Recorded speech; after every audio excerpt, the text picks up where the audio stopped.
একের পর এক ধারাবাহিকে নতুন অধ্যায় আরম্ভ হচ্ছে।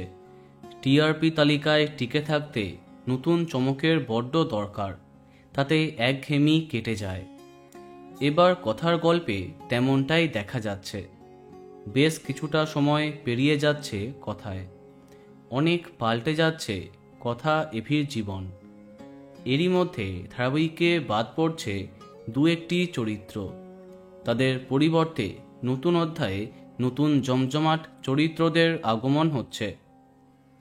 এমন একটি দমদার চরিত্রে ধারাবাহিকে প্রায় 1 বছর বাদে টেলিপর্দায় ফিরছেন জনপ্রিয় টেলি অভিনেত্রী শ্বেতা মিশ্র।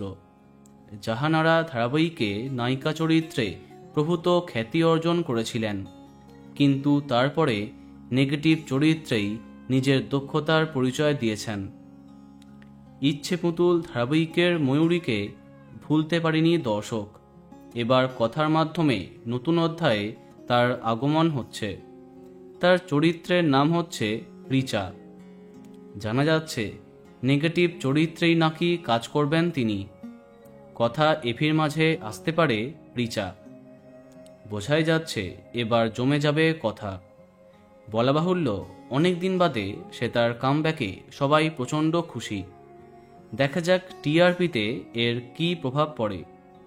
তো বন্ধুরা, এখন তোমার কি মন্তব্য কমেন্টে জানাতে পারো।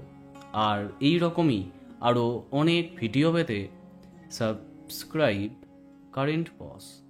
ধন্যবাদ।